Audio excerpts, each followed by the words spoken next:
자, 이번에는 기계 요소와 공업 규격에 대해서 알아보겠습니다.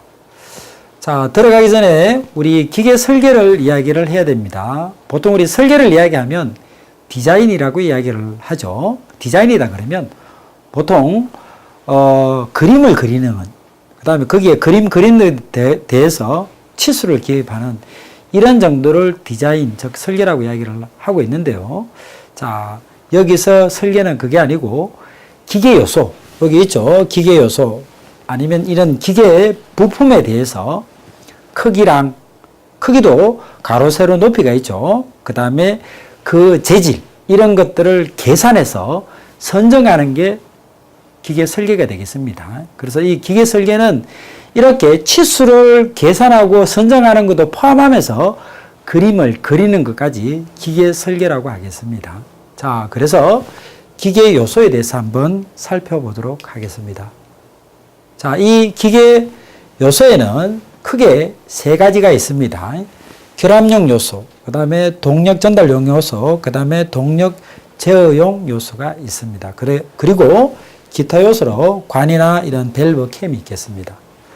자, 먼저 결합용 요소에 대해서 한번 알아봅니다. 이 결합용 요소를 다른 책에 보면 체결용 뭐 이렇게 써놨습니다. 자, 이건 같은 말이라고 생각을 하시면 되겠습니다. 자, 여기에는 볼트, 너트, 나사, 리벳, 용접, 키 이런 것들도 포함하고 또 여기 빠졌습니다만은 로터 있죠. 이 노트나 핀도 이런 결합용 요소에 들어간다라고 할 수가 있겠습니다. 자, 그리고 보통 볼트, 너트, 이거는 볼트는 수나사를 이야기를 하는 거죠. 그 다음에 너트는 앞나사를 이야기를 합니다. 그 다음에 여기 나사라고 썼는데 이 나사에는 볼트, 너트가 있습니다. 자, 이거는 이 직경이 한 8mm 이하인 것은 이렇게 나사로 간주를 하면 되겠습니다.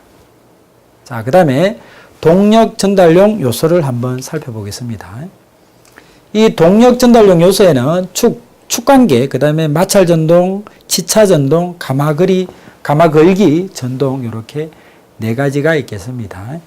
자, 축관계에서 가장 중요한 것은 축이 되겠죠. 축. 그 다음에 두 번째로는 축이염이 있겠습니다. 자, 축이염에는 이 커플링을 포함을 하게 되겠습니다. 그 다음에 시험에 자주 나오는 유니버설 조인트를 알아두셔야 되겠습니다. 자, 요게 축이염에 포함이 됩니다. 자, 반드시 알아두시면 되겠습니다. 자, 그 다음에 베어링에는 구름 베어링과 미끄럼 베어링이 있습니다. 자, 이 구름 베어링은 보통 전동체가 돌아가는 요소가 구슬, 안 그러면 이렇게 니들로 되었다든지, 바늘이라는 뜻이죠. 안 그러면 여기보다 조금 더 하면 테이프로 되어 있는 니들이 있겠습니다. 자, 그 다음에 미끄럼 베어링은 보통 평면 베어링이라고 생각을 하시면 되겠습니다. 자, 그 다음에 마찰 전동에는 마찰차가 있는데 이 마찰차는 하나의 이 원동체가 있으면 굴려지는, 즉 피동되는 피동체를 순수하게 여기 마찰로서 전동시키는 게 마찰차가 되겠습니다. 자, 그러면 이 마찰차는 여기 미끄럼 부분이 많이 생기겠죠. 그래서 이 미끄럼 부분을 감소하기 위해서 치차, 여기 이빨이라는 뜻입니다. 그래서 기어죠.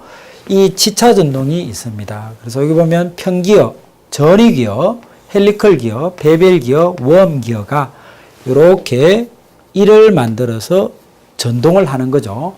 이렇게 하면 슬립이 아주 작게 일어나게 되겠습니다. 자, 그 다음에 가마 걸기 전동은 이런 원동체가 있고 종동체가 있을 때 이것을 어떻게 돌릴 것이냐, 매개체가 필요하다는 거죠. 가마 걸어서. 자, 이 가마 거는 매개체가 평벨트이냐, 안 그러면 V벨트냐, 안 그러면 노프냐, 체인이냐, 이렇게 따라서 요소가 나오게 되겠습니다. 자, 그 다음에 동력 제어용 요소에는 브레이크, 보통 속도를 가감할 수 있는 것이죠. 그 다음에 또 가끔 정지를 하는 그런 요소가 되겠습니다. 그 다음에 클러치와 스프링이 있습니다. 자, 그 다음에 기타 요소로는 관, 그 다음에 관이염, 그 다음에 밸브, 그 다음에 캠이 있습니다. 자, 밸브는 우리가 수도를 생각하면 되겠습니다.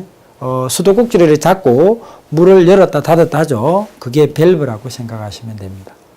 자, 그 다음에 캠은, 보통 우리 캠은 어떻게 생기는가 하면 기초원에 이렇게 볼록하게 노즈, 코 밑에 코, 이렇게 생기는 게 있는데, 요 높이 보고 우리는 양정이라고 이야기를 합니다. 자, 이 캠이 이렇게 회전할 때, 캠 옆에 로드를 두면, 요 코에 의해서 로드가 이렇게 후퇴, 그 다음에 전진을 하는 직선 왕복 운동을 할 수 있습니다.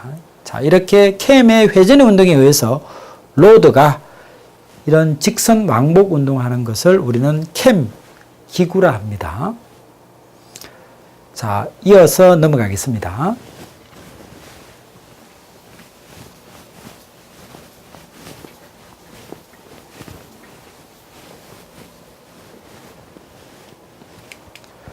자, 이번에는 공업 규격에 대해서 한번 알아보겠습니다. 자, 공업 규격이라고 하니까 공업, 산업 이런 말이죠. 그래서 보통 인더스트리얼, 그래서 우리 보통 보면 I를 이렇게 표시합니다. 자, 그 다음에 규격이라 그러니까 보통 표준이 되겠죠. 표준, 영어로 스탠다드입니다. 그래서 S가 이렇게 표시됩니다. 자, 그래서 각 나라의 공업 규격에 보면 I와 S로 이루어져 있는 게 많겠죠. 그래서 여기 보면 S, I, I 뭐 이렇게 들어 있습니다. 자, 그런데 여기 있는 미국에 있는 I는 인스티튜트입니다. 그래서 여기 있는 인더스트리얼하고는 다릅니다. 자, 그래서 여기 있는 각국의 공업 규격을 알아두셔야 되고, 요거 한번 보겠습니다. 일본은 JIS입니다. 여기 보면 영국은 BS죠. 우리나라 거 한번 보겠습니다. 대한민국 공업 규격은 KS입니다. 자, 그런데 일본은 I가 이렇게 들어있죠. 자, 그래서 보통 요 일본에 관련되는 공업 규격에 대해서 시험 문제가 잘 나옵니다. JS가 아니라는 것을 꼭 기억을 해 두시면 되겠습니다. 자, 이번에는 우리나라 공업 규격 KS에 대한 부문별 기호를 한번 살펴보도록 하겠습니다. 자, KSA에 이 공업 규격에 대해서 거의 정의가 되어 있습니다. 그래서 기초 부분이라 그럽니다. 그 다음에 KSB에는 기계, 그 다음에 KSC에는 전기, 이런 식으로 되어 있습니다. 보통 우리가 기계라고 이야기하면 메카니컬 뭐 이렇게 이야기하니까 M이라고 생각하는데 M이 아니라 B입니다. 그런데 이 M을 한번 살펴보면 화학이라고 되어 있죠. 꼭 기억을 해 두셔야 됩니다. 화학은 또 우리가 영어로 케미칼 이야기하니까 C라고 이야기를 할 수가 있겠죠.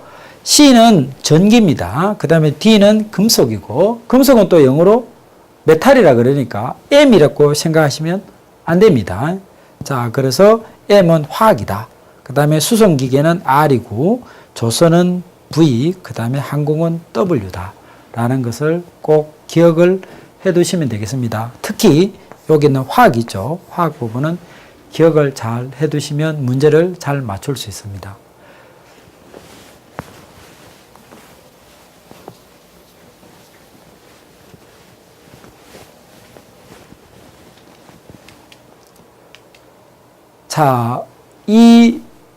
자, 이제 문제를 한번 풀어보도록 하겠습니다. 한국공업규격 KS입니다. 이 KS의 기계 부문, 그 다음에 수송기계 부문은 분류기호로 어떻게 나타내느냐, 이렇게 물었죠. 자, 여러분들이 기계 부문이니까, M이다. 이렇게 생각하시면 안 된다고 제가 좀 전에 강조를 했습니다. 그래서 기계 부문은 B죠. 그 다음에 수송기계 부분은 R입니다.